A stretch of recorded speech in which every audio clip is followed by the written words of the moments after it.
This is speed. This is winning. This is losing. This is smoke and fire.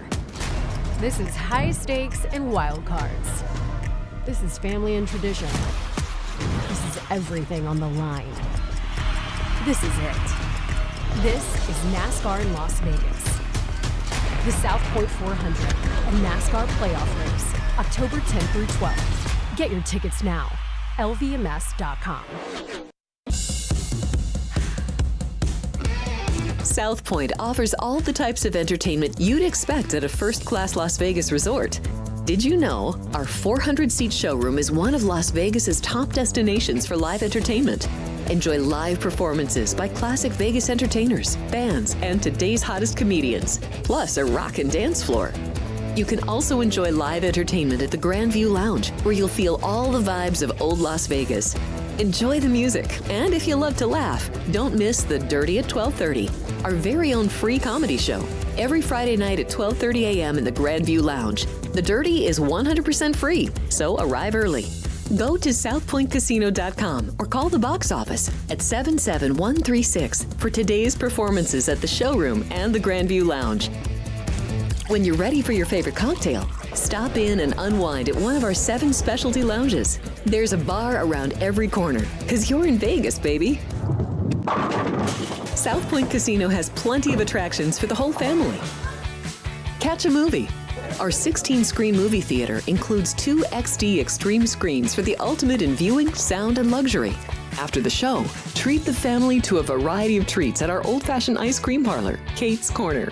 We scoop up a variety of creamy concoctions, including smoothies, hand-dipped cones, milkshakes, malts, sodas, and sundaes. At Kate's, there's something for everyone. And if you've still got time to spare, our bowling center might be right up your alley.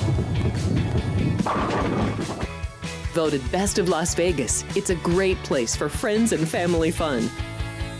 64 lanes, a pro shop, snack bar, and arcade.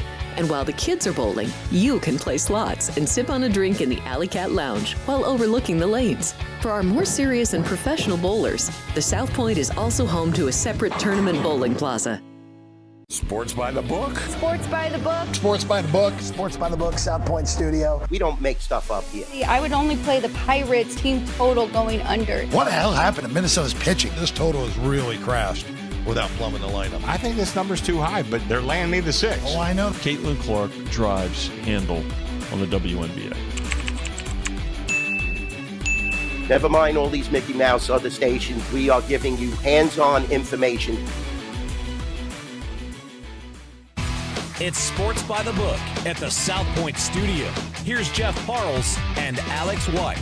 Good morning. Welcome in. It is Sports by the Book here at the South Point Studio. Jeff Parles, Alex White, here on a Wednesday, inching closer to Farmageddon and the 4 other FBS games on Saturday, Alex. Well, and of course, you mentioned it, a Big 12 matchup, so that means we have to have a Big 12 guest I'm really looking forward to. Yes, Pete Mundo of Heartland College Sports will join us half past.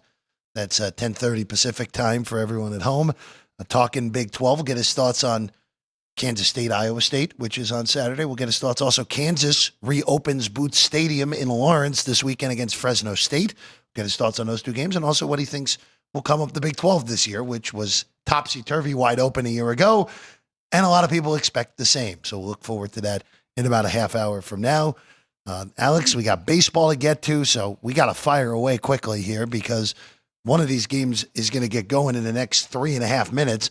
And we will tell you also the Pirates have a 2-1 lead on the Blue Jays already in the first inning. So a good day to be a Yerfie better in Pittsburgh with the rubber match between the Jays and the Pirates.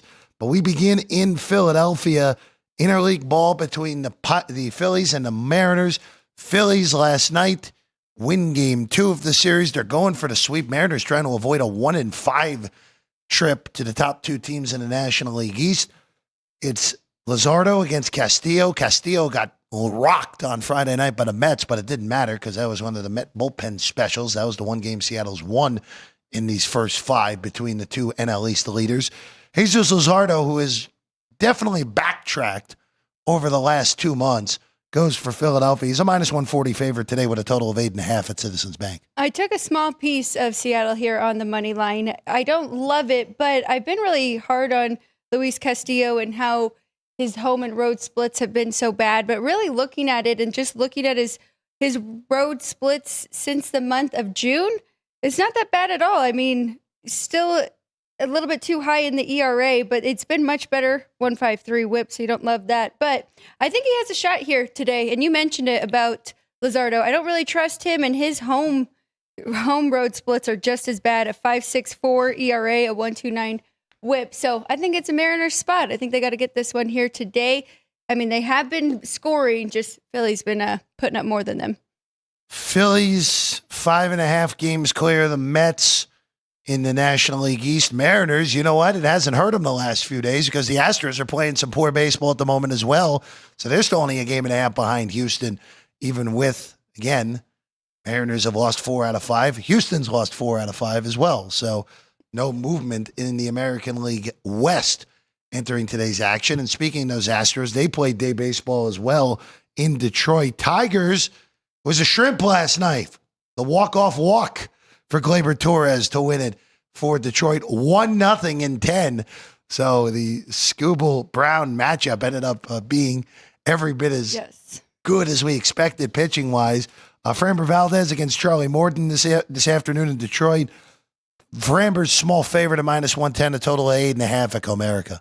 And the Astros did not get there, but I do think that was the right side, and he did go toe-to-toe with Skubal. So I hope people followed that first 5 under, though. That was a good one there. This one, a little bit tougher here. I just don't like the Astros offensively lately, or I would say bet on Houston. I think that's the right side. I think you've got the pitching advantage with Framber Valdez, but he's another one that has those home road splits. And I mean, in the past couple months, a 4.22 ERA on the road. So it's kind of tough. But as I mentioned, with the Astros not scoring, I mean, batting 147 as a team, their average in the last 7 games, a 2.24 on base percentage and a 16 WRC plus. So we've seen it here. I mean, they've been shut out twice against Detroit, so that's definitely going to hurt those numbers. But I still just worry going up against Charlie Morton. So I'm going to pass on this one.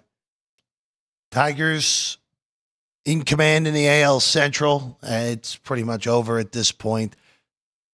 Really feels like the Guardians missed their golden opportunity to potentially make this a little bit sweaty. It's back to 9 now on Kansas City, by the way, who just keeps winning randomly. So there you go in the American League Central. Detroit and Toronto. Technically, the Tigers are ahead of Toronto because they have an extra win, but Toronto has the tiebreaker on them.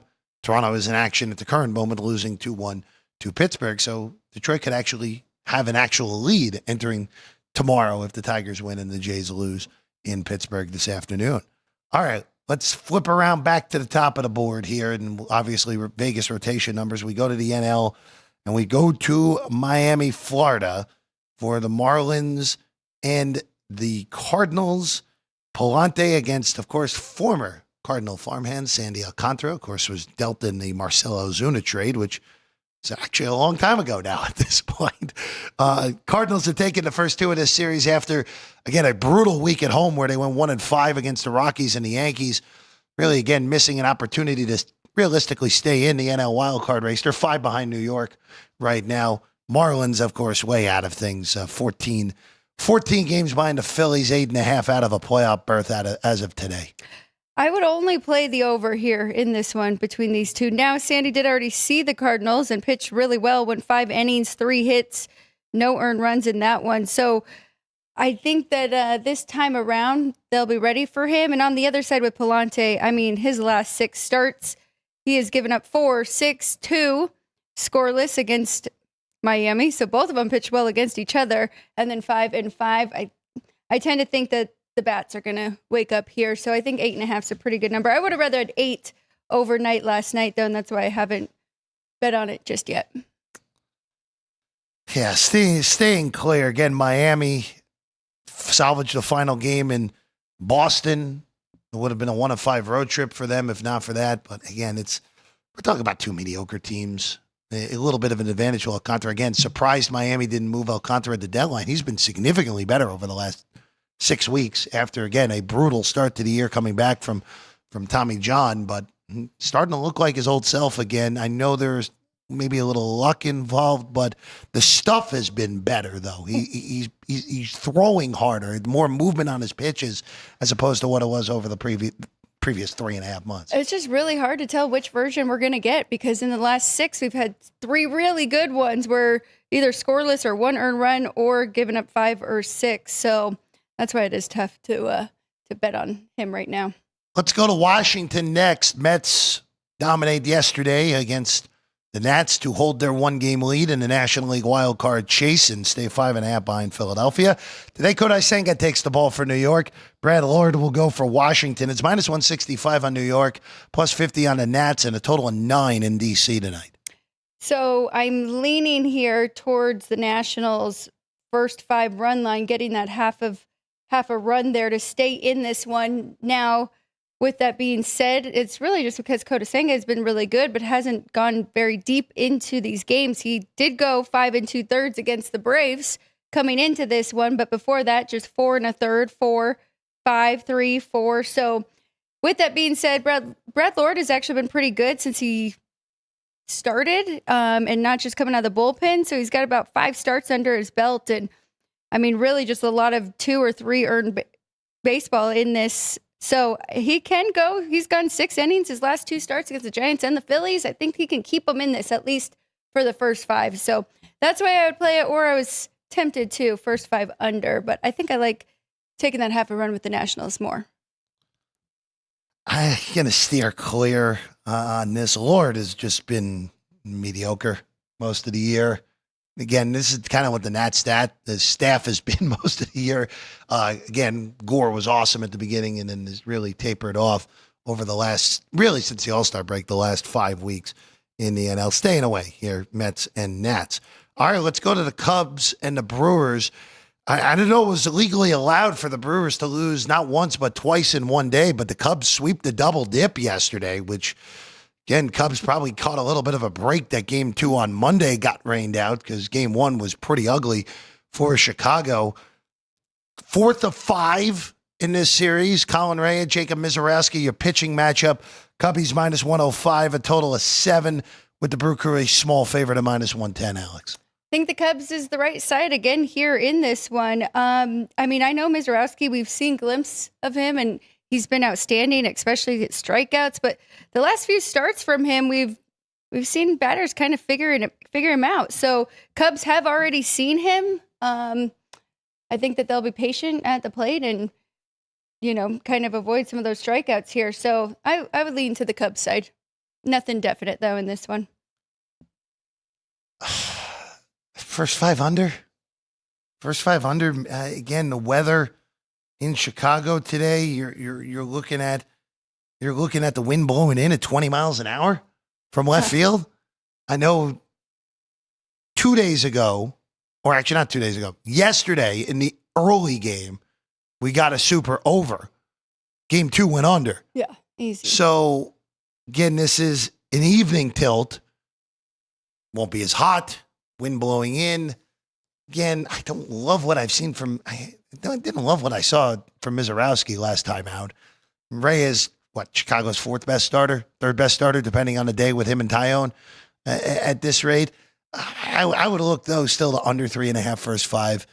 You could even go under 7 full game, or see if you get a hot start and then go under a bigger number. Again, that is massive wind blowing in from left field tonight for the Cubs and the Brewers. I don't hate that at all. I'm interested to see how this game does go because, I mean, do the Cubs gain some momentum now? Did the balloon kind of burst here for the Brewers, or do we still have a lot to see from them? Look, at the Cubs, again, these are the final 2 games left for these 2 teams against each other this year. They don't see each other the last 6 weeks, which I would say is advantage Milwaukee because then there's no head-to-head opportunity for the Cubs to steal some games off the Brewers themselves and have to steal them off of them with beating other teams and the Brewers actually losing to other teams. Hey, look, if you're the Cubs, though, you win both. Win today, win tomorrow. You're within 5. Crazy stuff happens in baseball all the time down the stretch. Again, Milwaukee's just been so damn good now, but it's now 40-12 in their last 50, Alex. So it's gotten really changed with those 2 days, two losses yesterday. All right, let's go to Colorado next. Rockies and Dodgers. Shohei Ohtani was even money to hit a home run last night, and he obliged, which is the most ridiculously low price ever for a home run, but he did hit one, and he's getting the ball today. Alex, he's minus 320. Rockies are plus 260. The total's 11.5 here in Coors tonight. It's 91 degrees. It's a crosswind, and this is a lower total than we've seen in the first 2 games. I understand, Ohtani. Gordon's probably the best guy who's gone so far for the Rockies in this series. But as we know, Ohtani's going to max out at 5 innings on the bump. You get 4 innings, the Dodger bullpen. I think that total should have came 12, Alex. So if you want to take over 11.5, you can take a little shot. But you got to make sure you get 11.5. If it goes to 12, don't bother with it. Well, and it's already moving up. Yeah, Circa's got a 12 already. A lot of shops. So closing line value, I think you could jump in there over that 12. Ohtani's coming off of his longest start of 80 pitches. So that kind of makes me a little nervous, too, to see what we get from him today. And the Rockies, only 4 the last 2 days against them. But if they could just give you 4, I think we could get there. It would only be a play on the dog, too. You can get a plus 1.5 at plus 180. I'd lean that way. I just think this is still just a little too high here on the Dodgers and Ohtani. And Gordon, if we're making a case for the over, too, he's had some rough starts mixed in there, especially against a high-end lineup. So he could definitely get hit up. Minus 320 on the road. And yes, it's the Dodgers. Yes, it's the worst team in baseball. By the way, 4 more wins to get to 40 for Colorado. If they don't get 4 wins in 5.5 weeks, that would be pretty impressive. Even by Rocky standards, that would be pretty impressive. They might even win. They might even mess around and win 45 games at this point. They could get to 45, which would then make the White Sox record pretty easily still there with the 2024 White Sox. So again, a year ago, 41 and 121. Got to get to 42 if you're the Rockies, which means 6 more wins in order to avoid. I was going to say immortality, but it would be more infamy than immortality if we're looking at that for the Rockies. All right, going to San Diego next. Padres and the Giants. Padres win 5-1 yesterday to take game 2 of this series. And now we see Sears on the bump here for San Diego against Roop for the Giants. Minus 50 on San Diego and a total of 8 in this one. It's been a little bit of a rough start here for JP Sears with his new team in San Diego. I think he can pitch well here against the Giants. They are not good against lefties. They're 30th in OPS, so it would only be a Padres play for me. Minus 140 in the first 5. I do like the first 5 even better than the full game, but I think I'd lay the half a run there and get even money. So I don't think I am going to play this one for sure. I do think he can pitch well, and Padres can't mess around. They gave him the game 1. They got to get this game here. So Padres first 5 run line for me. Yeah, so Sears, since getting dealt over, got 1 start, got hit up pretty good by Arizona. 5 earned, 10 hits, 11 total base runners in a 5-inning start. Then got sent down to El Paso for about 16 days, and now is back here tonight for San Diego against San Francisco. Again, Padres entered the day 2 behind the Dodgers. Really, they're 3 behind the Dodgers because of the way the tiebreaker is. LA has already clinched the tiebreaker over San Diego this year. It does not matter what happens down at Petco this weekend for the Padres and the Giants. Even if San Diego sweeps, it would still be a 3-game lead, or it would still be a tiebreaker for the Dodgers, I should say, entering action. By the way, look at Ohtani, minus 8,000 to win MVP yet again in the NL. All right, let's go to Tampa Bay next. Yankees hit a franchise record. They've been playing baseball a long time and have been pretty damn good, obviously. 9 home runs last night for the New York Yankees en route to an absolute beatdown of the Tampa Bay Rays. And the Yankees are starting to play well. This is now, and look, maybe Minnesota spurred them, as we know. After losing that series to Houston where they lost 3 out of 4, or 2 out of 3, I should say, And everyone freaked out how it's a continuation of just not playing well over a while. The lead was down to a half over Cleveland. They won the 2 out of 3 against Minnesota. They swept St. Louis. They have the historic offensive night a night ago. And now they face Tampa again today. Schlittler and Rasmussen, the pitching matchup. Drew has been awesome for Tampa this year. He's a -115 favorite. The rookie Schlittler is even money and a total of 8.5 here. Hopefully people actually listen to the show and don't just skip ahead to the whiteboard, because the Yankees did not make my board, but I did say that they'd be able to put up some runs. We were surprised at the way that Laws. line moved yesterday. And it did. You're right. Throughout the day, too. So I don't want to flip-flop. I like the way the Yankees are playing, but I definitely think that the pitching advantage is on the Rays side with Rasmussen. And the one thing that does concern me is he has like a hard pitch count for the year, and we are getting close. So we've seen them kind of watch that and pull him out, and he's had the other guys coming in for him throughout this year. So I don't know what we're going to get, but I mean, he had 2 starts coming into this 6 innings pitch. So it's a lean to the Rays. I'm probably not going to jump in on this one. I might wait and see if it's a slower starting game and then jump in on a better number going over, because I mean, if the Yankees are going to continue to hit like this. Weather for Steinbrenner Field today is 86 degrees with the wind blowing out to right. Not heavy wind, but it is blowing out to right. Again, a ballpark that we're running out of sample here for Tampa. This is, again, they're going to go back to the Trop next year. They were just recently sold to a Jacksonville-based group. So the expectation is that it's not going to be moving out of Florida anytime soon. And especially with Manfred talking realignment and expansion over the weekend in Williamsport. I don't think Tampa's going to be playing elsewhere other than the Trop until whenever that new stadium is built in the Tampa-St. Pete area. All right, let's go to Kansas City next. There's supposed to be Jacob deGrom today. It won't be. deGrom gets scratched. Keep in mind, deGrom has not thrown 140 innings like he has this year since 2019. So it's 6 years for deGrom. That's why we don't see him tonight. We don't know who's going yet for Texas. Noah Cameron will start for Kansas City. All of a sudden, the red-hot Kansas City Royals. Well, again, change a pitcher, changing the line. It opened KC as a dog. Now KC's -130. Royals, befuddling baseball team, the Kansas City Royals. 4 games over 500. They've hopped Cleveland for second in the American League Central again.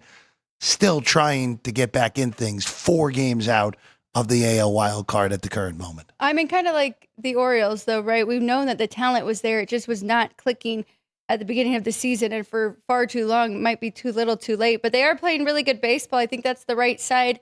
I wouldn't jump in now, especially if you were paying attention and you could get a much better number, even a -110 kind of pick 'em deal. I think that's the way should have been, jumping in early, because I think now you're kind of just missed the boat. But yeah, it'd only be Royals for me. I don't like the way the Rangers are playing. I did like them. They did get there yesterday for the first 5, but not full game. They keep finding ways to lose here. So Royals are pass, but I'm going to pass at -130 now. Yeah, if you got in early, got those overnight evens before deGrom was scratched, yeah, perfect.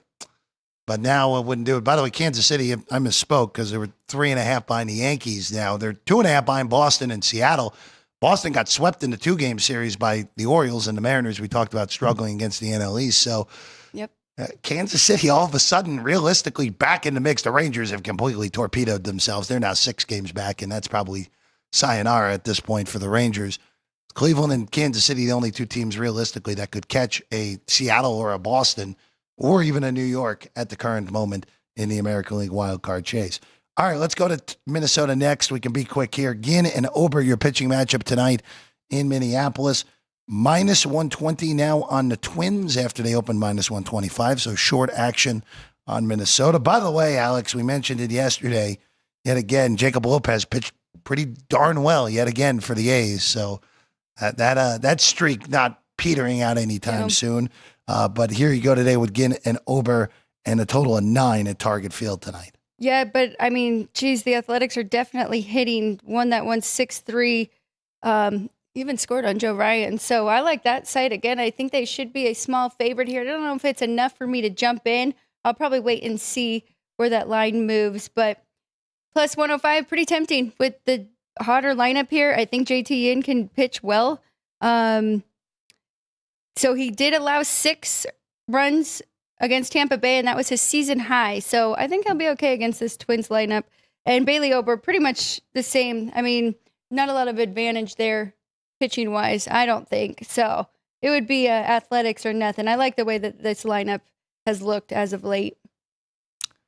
Plus 05 on the A's here in this one. Again, they're just playing great ball, at least with the lineup right now. Again, with that series win against the Angels over the weekend, finally beating the Angels after the Angels had owned them up until this past weekend. All right, let's go to Arizona next. Guards and Diamondbacks, final game of this 3-game series. Cleveland had a lead yesterday, but blew it. Arizona came from behind, 6-5 winners for the Diamondbacks. So here you go, rubber match in Arizona for this one. Messick and Fott, your pitching matchup. Fott's a -115 favored. Messick is even in a total of 9 in this one. Messick's making his major league debut here. Yes, he is, the left-hander. That's kind of who you want to back, right, in this first one. I would only look at the first 5 under, but I mean, I've passed on the first 2 of this series. I'm probably going to pass on this one too. It's just, it's a tough handicap here. I'd stay away. I'm with you on that, Alex. Just again, Cleveland still in it in the American League wildcard race. Arizona long gone in the NL wildcard race. Let's go to Atlanta next. Boy, what a killer for the whole game bet on a White Sox yesterday, where they destroy Spencer Strider and they lead going to the bottom of the 7th, 10-4, and then check about later in the night, and like, oh, Atlanta came back, scored 7 and 5 in the 7th and 2 in the 8th to come back and win 11-10. But your first 5 was easy peasy yesterday on the White Sox. So we got a best bet. Yeah, that was there you go. Plus 165 on the Sox today with Martin Perez getting the start today for the White Sox. Waldrop, who's been a little bit better than expectations for Atlanta here tonight, -185 on the Braves and a total of 9, Alex. Yeah, he has too, Waldrop. I think that he is definitely the better pitcher here. And we haven't seen a lot of Perez since coming off of Tommy John for him, now in the rotation for Sean Burke. But it would only be Atlanta for me, but I really can't lay a big price like that with a team that, doesn't have a whole lot to play for rather than pride. So I like going for those teams that are trying to make the wild card spot or even win the divisions. Martin Perez has only pitched once since April 18th. Pitched last week in Detroit on the 13th, an actual week, or against Detroit, I should say. Perez came out of the bullpen behind Smith, 3 1/3, 1 earned run. So again, as you mentioned, not a lot of action for Perez this entire year. Had basically been out since April before coming back a week ago. All right, last one on the board. Angels and Reds. Cincinnati's taking the first 2 in Anaheim. And we get Nick Martinez and Yusei Kikuchi, Kikuchi got pretty well lit up his last time out. Both of these guys got lit up their last time out because Martinez was given that 8-1 lead against the Brewers last Friday, and it ended up being a Brewer victory, as we remember, in dramatic fashion. -135 on the Angels here today. I'm a little bit surprised by that pricing. I thought that was backwards for a second. Plus 120 on the Reds and a total of 9. That total's gone up a half run, Alex. This series has been really interesting. I think they are kind of overpricing the Angels right now and maybe undervaluing the Reds. So it would only be a play on Cincinnati at that plus price. I mean, I think the pitching matchup's pretty even here between these two. And they're both a little inconsistent. So they could both, that they have the ability to go out and pitch a great game or get hit up. So it makes it a little tough, but I like how the Reds are playing more, especially their lineup. They've been hitting the ball. So with Cincinnati, again, 1 game behind the Mets entering today. By the way, Hunter Green was dominant last night. And if the Reds are going to get every 5 days, your ace is going to show up, and he's been dominant in both starts back off the IL. That is a significant bump that changes the perspective for me on the legitimacy of the Reds in this race. If Green is going to pitch at a legitimate Cy Young level, which he has through, again, his 2 starts back after coming off the IL. Again, they took advantage of the Angels last night. 2 off of Kenley Jansen last night in the 9th in order to, after they blew the game in the bottom of the 8th, in order to hold on and stay 1 back behind the Mets in the NL wildcard chase. All right, we are going to take a quick break. When we get back, We're heading to Middle America. Pete Mundo of Heartland College Sports will join us next, talking Big 12. We got a big one in Dublin, Ireland, as the creators of college football intended, and more with Pete Mundo when we get back. Sports by the Book here at the South Point Studio. If you're celebrating a special occasion or just love fine dining, you're in the right place. Come experience the crown jewel of South Point restaurants, Michael's Gourmet Room. Welcome. With over 600 different types of wines and magnificent dishes prepared tableside, you'll revel in the rich classic Vegas decor and the best black tie service in the world. This intimate gourmet room has earned accolades galore. Come to Michael's Gourmet Room for an unforgettable dining experience. Another famous restaurant is the Silverado Steakhouse, where you'll find the charm and service that discerning patrons require. From top quality steaks and chops to fresh seafood and desserts, you'll love the award-winning wine list and menu at Silverado Steakhouse. Steak lovers have even more options with primarily prime rib. Catering to hearty appetites, the menu features a variety of flavorful prime rib cuts, dry-aged to ensure tenderness, and then seasoned and slowly roasted. Although prime rib is our specialty, it's not the only thing on the menu. There's something for everyone.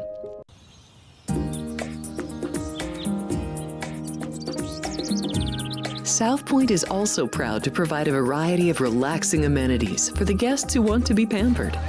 Soak up the sun and let your stress melt away in our lagoon-style paradise swimming pool. A relaxing getaway where you can bask in the desert sun and enjoy seasonal food and bar service poolside. And if you really want to escape, come to Spa Costa del Sur. From couple suites to a co-ed wet area, our spa caters to business and leisure travelers who want to unwind and elevate their senses. A visit to one of our spa's steam, sauna, or whirlpool treatment rooms will leave any guest feeling like they can take on the world. Sports by the book. Sports by the book. Sports by the Book. Sports by the Book, South Point Studio. We don't make stuff up here. I would only play the Pirates team total going under. What the hell happened to Minnesota's pitching? This total is really crashed without plumbing the lineup. I think this number's too high, but they're laying me the 6. Oh, I know. Caitlin Clark drives handle on the WNBA. Never mind all these Mickey Mouse other stations. We are giving you hands-on information.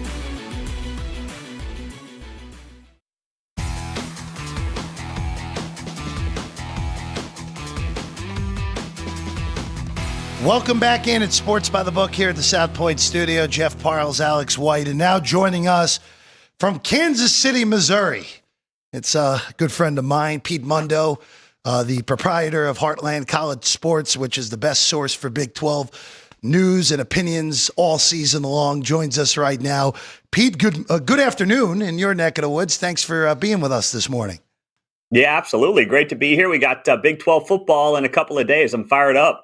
Well, look, as the creators of the Big 12 intended, you got to get Farmageddon in Dublin. We'll get to that in a little bit, but I just want to start. We'll start macro and work our way to the micro of this weekend. But Pete, just starting out, of course, last year Arizona State was projected to be a bottom 3 team in the league.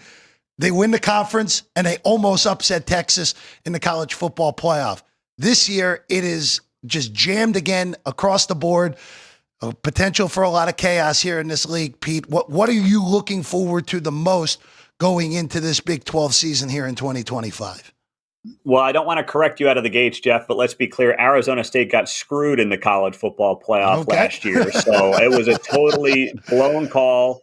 They got absolutely hosed in that game against Texas, but neither here nor there. Start of a new season. And the story for the Big 12 is that I don't believe it's going to be upside down like it was last year. I mean, last year you had 3 teams finish tied at the top in BYU, in Colorado, and as you mentioned, Arizona State. They all went 7-2 in league play, and they were 3 teams that a lot of people thought would be in the bottom 5 to 6 teams, along with Iowa State, of course, but they were expected to be good.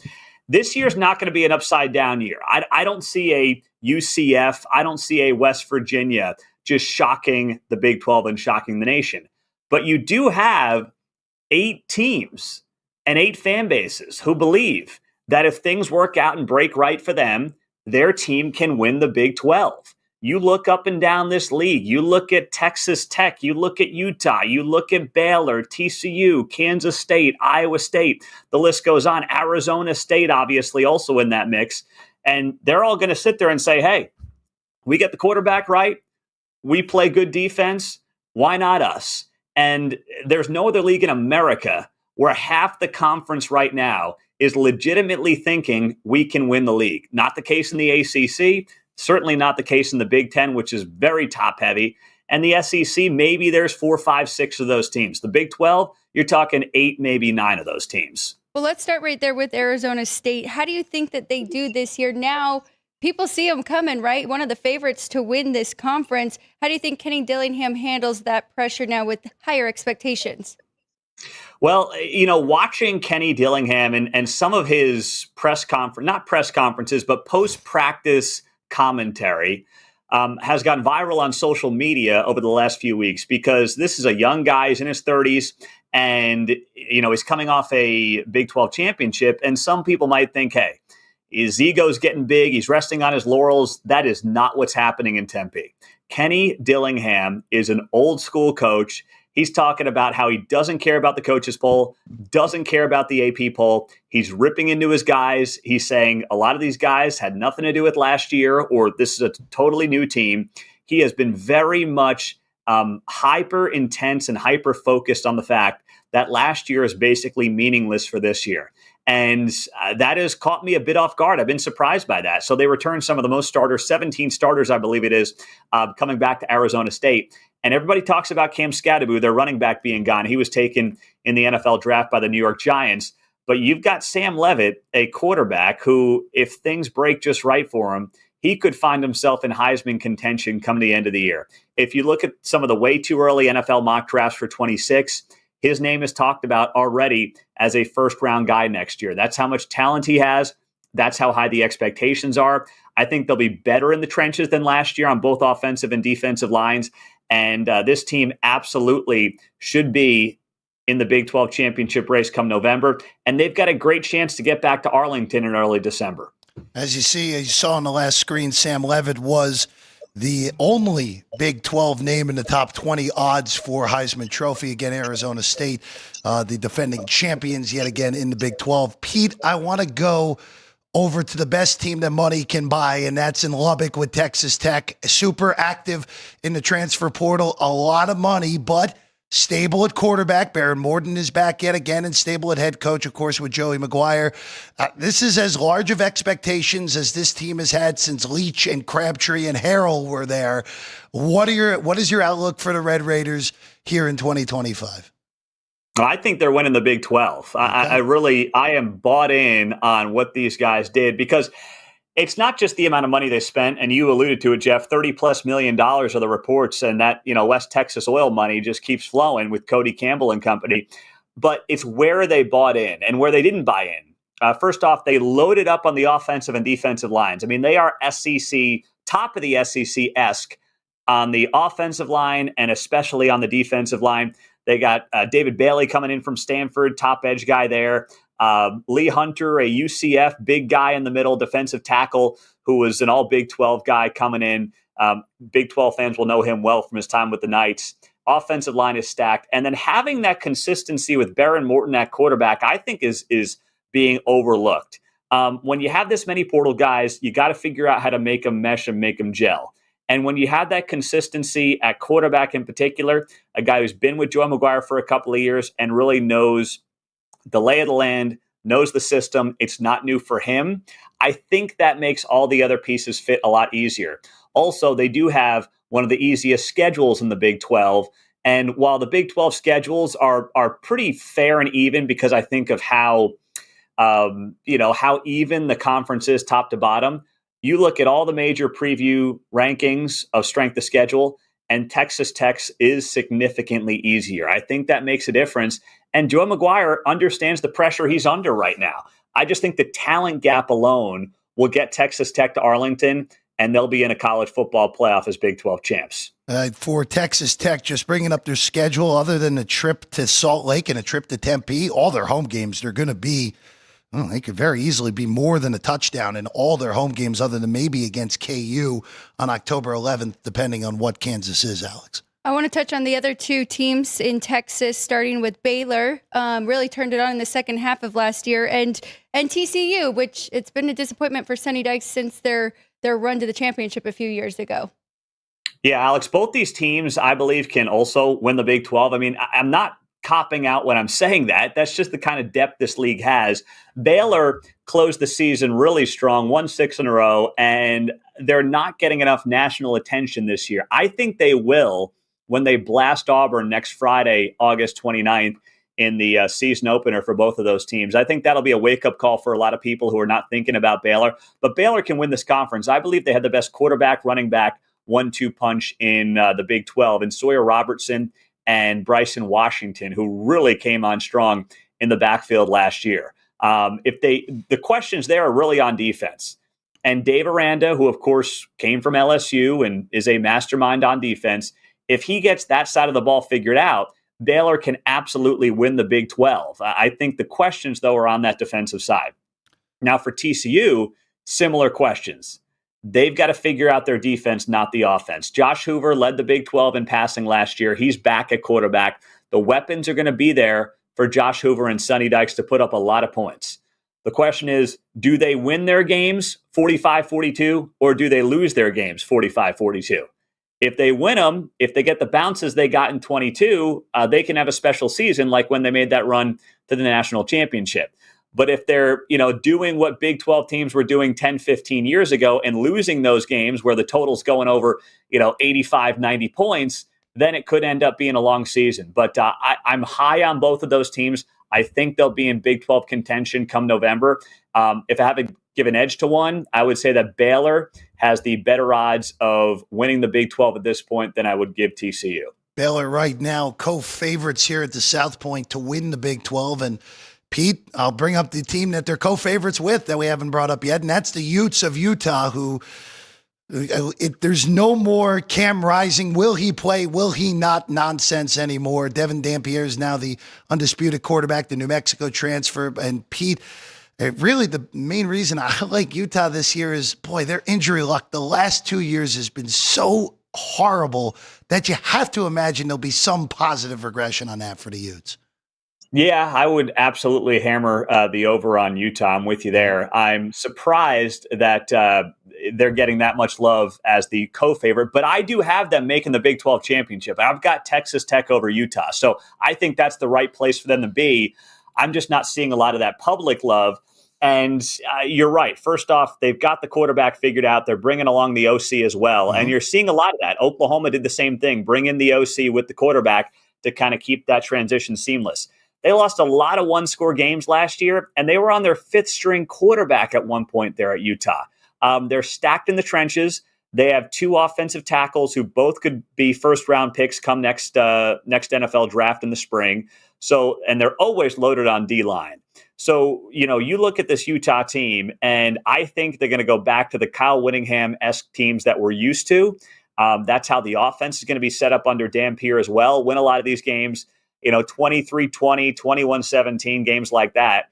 And I'm expecting a huge bounce back from the Utes. I like them a lot. I think the schedule is pretty favorable as well for them when you stack it up for a Big 12 schedule. And I'm all in on a bounce back there, Jeff, as well. I can't believe it. We've made it 10 minutes, and we have not brought up Colorado yet. So I want to turn into Colorado. A new look for Deion Sanders. Of course, he doesn't have his son, Shedeur Sanders, there at quarterback. But I want to ask about if he has officially announced who will be the starter, because he brings over Caden Salter from Liberty, who was a starter for 4 years. And I think it could be really good here for the Buffaloes. What do you expect from Colorado this year and for Deion Sanders in his third year? Well, I think Salter's going to get the gig. We don't know yet. But, it's been a weird offseason. I'm not high on Colorado right now. No pun intended. I'm really not. I just look at it and I say to myself, well, where is this team going to go when you're replacing a 2-way Heisman Trophy star? Don't recall just not only a Heisman Trophy winner, but a guy who was elite on both sides of the ball. You're losing basically 2 players. Yeah. And then, the quarterback situation, I think they'll be able to figure it out. But whether it's Salter or it's Juju, there still are questions as to what that drop-off is going to be. Deion's dealt with bladder issues, obviously. He had the cancer that he figured out, thank goodness, this offseason. A ton of new faces as well. But interestingly, we write a lot about Colorado at Heartland College Sports, and on our forums, we've got a lot of Colorado fans who are insistent that this is the team that's going to shock the Big 12 this year that no one's talking about. And yes, they're being homers to some degree, but they're also looking at the fact that Deion has recruited the high school level pretty well. He hasn't gotten enough credit for that the last couple of years. Guys have developed in that system, and there's a large belief around the program that some of those guys are set to pop on both sides of the ball. So I'm still thinking this is a bottom half of the Big 12 team, but I'll tell you right now, you go to Boulder, and there's a lot of people who believe that this is one of those programs that, once again, will surprise the Big 12 as they did last year, coming off that 4-8 season in year one of Coach Prime at the end of the Pac-12 tenure, and then coming to the Big 12 last year and going 7-2 and finishing tied atop the conference standings, but not making the Big 12 championship due to tiebreakers. We will learn a lot about the Buffs in week one. A really good Georgia Tech team goes out west. I think that'll be a nice, good test for both of those teams in week one. All right, Pete, we haven't mentioned the two teams that are playing in Dublin this weekend for a reason, because K-State and Iowa State, as we look, one of the best rivalries in not only Middle America, but the whole country, gets the treatment of Ireland this weekend. Kansas State is a 3-point favorite. And Pete, I think both of these teams are, again, capable of making it to Arlington. Iowa State was there a year ago, did not go well in Arlington, but they were at least there. What are your thoughts for this game? And then, again, if you have anything on K-State or Iowa State for the season, we're happy to hear it right here. Well, the game itself, I'll just say right out of the gates, I hate the idea of Farmageddon in Dublin, Ireland in August. I get why the Big 12 bought in. I understand why it's good publicity for the teams, but this game belongs in Manhattan, Kansas. This game belongs in Ames, Iowa in November, snow falling. That's just what Farmageddon's supposed to be. That being said, it's so hard to get a read on this because traditionally you have an Iowa State team that starts slow. They didn't last year on their way to that Big 12 championship game, but Matt Campbell's teams traditionally just seem to start slow because they are a developing program. They get better throughout the season, and they're oftentimes playing their best football towards the end of the season. Now they're starting earlier than ever. So what does that mean for Matt Campbell, who outside of last year has had traditionally slow starts? It's hard to tell. And then Kansas State, I like what this team has coming back. I love Avery Johnson as an athlete. The big question at Kansas State is, can Avery Johnson develop from being a quarterback who's really an athlete to a quarterback who's a quarterback? And if he does that and he makes that transition in year two as a starter, Kansas State can win the Big 12. And I've said that now about probably half a dozen teams, but they can win the Big 12. They'll be good on the offensive line. The defensive line is going to be stout. And even last year, when you're 9-4 in a down year, that's really where Kansas State and this fan base is right now under Chris Kleiman. That's a great place to be. But this game sets the tone for the rest of the season for both of these teams. There's a tremendous amount of pressure when you're going 6,000 miles away to play a conference game that has major implications for the rest of your season. I like Kansas State better in this game. I'm going to pick them to win. I think they'll ultimately cover the spread here as well of 3 points because Rocco Beck can also be very hot or very cold. I like him a lot at quarterback, but you ask Iowa State fans, there's good Rocco and there's bad Rocco. And, you're talking about week 0, Dublin, Ireland. Which Rocco are you going to bet on? When Avery Johnson can use his legs, I think in week 0, that matters a lot when you're trying to catch defenses off guard in a place that you've never played. I'm going to give Kansas State the edge too because I like them better in the trenches in this one. So I think Kansas State wins. I think they're a Big 12 contender. I believe Iowa State actually takes a step back. I've got them finishing 6th or 7th in the league this year. I mean, they'll go 7-5 maybe, but I don't think they're going to be in that hunt at the end. And of course, they're not going to make it to Arlington like they did last year. Pete, one other game this weekend at week 0, the Jayhawks of Kansas, who come off a very disappointing 5-7 a year ago, now reopen Boots Stadium in Lawrence. Looks absolutely beautiful, the renovation that they did. They welcomed Fresno State here in week 1. They're 13-point favorites. Amazingly, Jalen Daniels is still there, which it feels like it's year 15 at this point. But what are you looking at this weekend potentially and moving forward for Lance Leipold and company in Lawrence? Well, I want to see Jalen Daniels just get off to a really hot start. I want to see him win by 3-4 scores and just see Daniels go off. He needs it. Last year, they were a trendy pick in the Big 12, as you noted there, Jeff, because people thought, hey, Daniels is back. Leipold's got some really good talent, which he did have last year, guys who went on to the NFL. And then they just started off really slow. Daniels was a shell of what he was a couple of years prior to that. But that's because he spent a lot of the 2023 season injured. So it was like knocking off the rust for a few weeks. But they had a great stretch in the middle of the season, and that really helped turn it around. Now, they kind of struggled down the last couple of weeks. But overall, you look at this team, and it's going to be all about what Jalen Daniels can do and how much he can lift the pieces around him. As you noted, he's been there forever. But for Leipold, it's a big year because he had the great season in 22-23. He showed a lot of signs of progress those couple of years with what was the worst Power 5 at the time, now Power 4 program in the history of, I think, the 21st century at the very least. Yep. Kansas State in the 70s, 80s, early 90s may have challenged them, but they won 4 conference games in the 2010s. They were horrible. Leipold has done something a lot of people didn't think was possible. But now there's some pressure on him. With how last year went, the disappointment of 24, he's got to bounce back. He's got to at least get this team to a bowl game. And frankly, I don't think 7-5, or if things really break right, 8-4 should be out of the realm of possibility. They need a good year. And I think deep down, Lance Leipold knows that, especially with, as you mentioned, the new stadium, the tens of millions, hundreds of millions of dollars that have been dumped into that football program when it comes to facilities and also on the field the last few years. It's time for Lance Leipold to have some big-time expectations. I've got just one more for you, Pete, before we let you go. Have we missed anything, any storylines or anything for the Big 12? Because I know we just started at the top and really just hit the top 8, maybe 10 teams there. Well, I think it's the new faces who are really old faces. Rich Rodriguez back at West Virginia and Scott Frost back at UCF. I'm much higher on Rich Rod turning around West Virginia than I am Scott Frost turning around UCF, just based on how big of a disaster that Nebraska tenure was for him.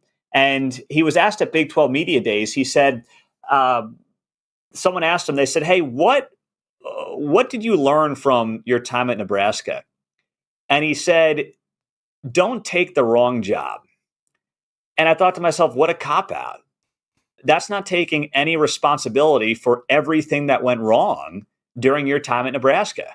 Basically, he said, yeah, I just took the wrong job and I kind of got hosed. It's like, well, no, you lost a ton of one-score games there. You had all the resources in America. And I know a lot of guys have struggled at Nebraska, but still, I would like to hear a little more self-reflection than what I heard from Scott Frost at Big 12 Media Days on that specific topic. Now he's got an enormous amount of talent right in his backyard in Orlando. If they fund him, he should have the ability to get some of these guys to stay there in Florida. But, UCF has kind of been a conundrum. I thought that Gus Malzahn would do really well there. I thought he was primed to have a lot of success. We know that it didn't happen for him.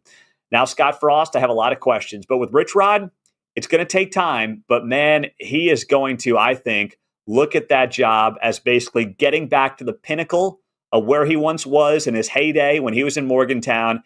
And I think he is 110% in a way that Neil Brown never was. So I think both teams will struggle this year. But I'm very high on what Rich Rod's future is going to be. And that team is going to get so much better as the year progresses. And they could play a role as an upset team come the end of the year in the Big 12 title race. Just watch out for that. Happy you brought that up with West Virginia because they get Texas Tech the final week of the regular season. They get TCU at the end of October.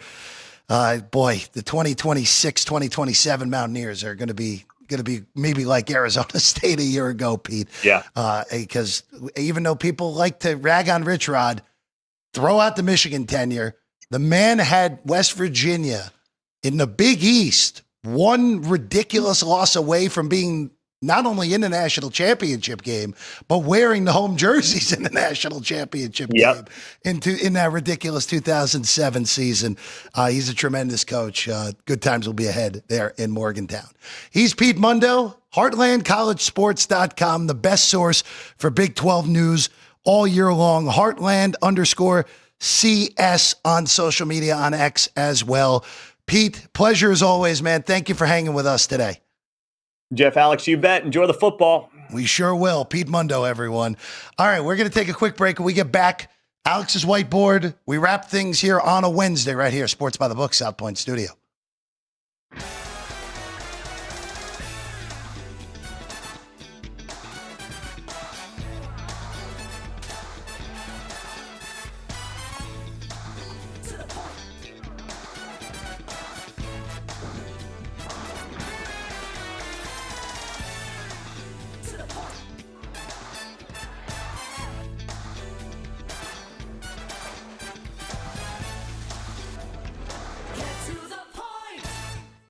This is speed. This is winning. This is losing. This is NASCAR in Las Vegas, the South Point 400, a NASCAR playoff race, October 10th through 12th. Get your tickets now. Sports by the book. Sports by the book. Sports by the book. Sports by the Book, South Point Studio. We don't make stuff up here. I would only play the Pirates team total going under. What the hell happened to Minnesota's pitching? This total has really crashed without plumbing the lineup. I think this number's too high, but they're laying me the 6. Oh, I know. Caitlin Clark drives handle on the WNBA. Never mind all these Mickey Mouse other stations. We are giving you hands-on information.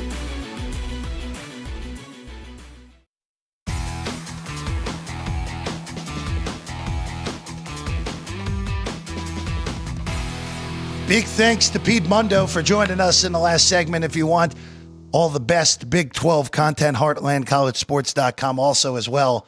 Check out the interview after we're done here for what Pete had to say. Again, the biggest takeaway I had from what Pete said, we're not going to have an Oklahoma State, a West Virginia, Central Florida win the league like we saw Arizona State win the league from the bottom of the odds board last year. Right. But on our graphic, we have it split up perfectly with the top 8 on the left and the bottom 8 on the right. Anyone from that left side, that top 8, in play here in the Big 12 this year. It makes it tough because I was already with him. I mean, I love Baylor, like Sawyer Robertson, but as the defense is concerned, TCU, can they take a step up? I do like Tech too, but I know that coach kind of worries you with Joey McGuire. You know, we'll give our official Big 12 plays on the Football Frenzy show, which is coming on Friday at noon. Alex and I will give our conference champion in the Big 12. The rest of them will come next week because, again, this is the only conference game of the power conferences that is being played this weekend, and we have to at least just get a play out.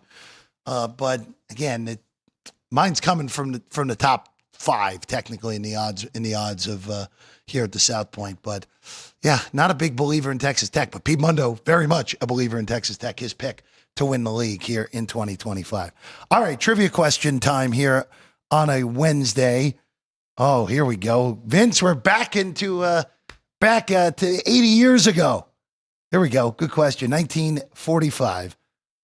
Brooklyn Dodgers' Tommy Brown became the youngest MLB player in the modern era to hit a home run at just 17 years old. A record that still stands today, and quite frankly, a record that probably will not be broken in Major League Baseball. How many total homers did Brown hit in his career, and what MLB teams did he do it for? So Brown's a native New Yorker, hit 31 career homers, 1944 to 1953, so he had a really nice career. Homered for the Dodgers, of course. We gave you that one in the question. The Phillies and the Cubs, so a National League player, basically his whole career, 1944 to 1953, 31 career homers. Not a great WAR there on the career summary there, McCormick. You had a better WAR than him, Ryan, for your career, which is 0 minus 2.1 for Brown. Buckshot, as he was known, and also served in World War II as well before returning to the majors again in 1947. Nick gets it done. We're tied up. It's 7 apiece between Nick and JR with 7 shows to go here in the month for the winner. So Nick and JR going down to the wire in trivia here for the month. By the way, there was also the poll as well, who will likely win the NL MVP. Same as yesterday, guys. There's no reason to be a contrarian here. Ohtani's minus 8,000. Only 60% of you say Ohtani's going to win the MVP. 40% of you are just trying to be contrarian. Like, I'm sorry. Like, I know you may want short. If you have a short bet at a ridiculous number, you may be hoping there's a way he can win it. There's no way. Ohtani's winning the MVP. Kind of like yesterday, where Scooble only got 50% of the 55% of the vote. Again, a lot of contrarians in the poll. See what happens when we acknowledge Joey B's sportsbook yet again, Alex. That's what happens here today. I want to give him another chance. He can make odds for who's going to win between JR and Nick, and if they're good, then we can. Well, I will tell you. And Chris Andrews just walked in. I know we have a Chris Andrews. There is only one. There are only one proper price for JR and Nick. We'll give them a dime line, minus 105 each side. There you go. That's the only proper price for Nick Very and good. JR here today on a Wednesday. Before we, is that all we got? I mean, wow. I got a lot of leans, but I'm not. Well, loving. we'll make that the official play here today. This is the official play. And then we'll talk about the leans in a second. But here's Alex's whiteboard, which is the one play of the day, and we're heading to San Diego, Alex. Right. Padres run line first 5, so minus half a run, even money. I think that's the best value on the board. I was gonna put the Dodgers and Rockies over 11.5, and then Chris Andrews walked in and made me nervous to be such a square. So that's the only. I like that one. I do think we are gonna get runs in that one, definitely, and I like the Athletics today. I like the Royals, but I don't really want to go against the Rangers. A lot of I'm hoping leans for the Rangers to win. So I'll just throw this out there real quick, Alex, and I'm just going to bring up a game we talked about with Pete earlier, and that is Farmageddon in Dublin. And I'm very curious to see how the number moves over the next few days, because Kansas State is 3 everywhere. The total is 49.5 everywhere. That total has not moved at all, other than it's Circa, who was earlier to the market than most. They moved to 49. There's 150 that is not 150. There is a 50 that is in places that are far away right now, offshore. I'm very interested to see what happens in this total. I'm very interested to see if this total balloons into the 50, 51 area code. If it does, we're going to be betting over. I'm just throwing it out there because the movement's going to start coming in the next few, if not today, it's going to start coming Thursday, Friday, before the early tilt on Saturday. By the way, first, if you can get a 24 first half, which may be the number, I don't mind that as well. If you get 24.5, I definitely would go for it. But at least just wanted to bring it up since we talked about that with Mundo. There's no play on the side right now. I missed the 4 that was out there on Iowa State. Now there's no play at all at 3. I think those numbers are rock solid. wow, you're right. I think that should be closer to 54. So if we're anticipating it moving up, I think it'd be nice to get over that 49.5. Take it right now, based off what Alex just said on the number. I'm with you. I understand the number play with the 4. I do like Kansas State to win this game. I do as well. Minus 160 feels like a good price. Well, we'll discuss it more on Football Frenzy on a Friday on noon. Myself, Alex White, Chris Andrews, Vinny Malleul will be here at noon. The best football betting show in the biz, back again for season number 3. For all of us, we're looking forward to that. That's Friday at noon. Of course, Alex and I are back every Monday through Friday, as we know, 10 a.m. Pacific time, right here on the show at Sports by the Book. Also, be on the lookout on the YouTube page for all of our NFL previews. They keep coming hot off the presses every day here on Sports by the Book. Make sure you're hitting subscribe as well.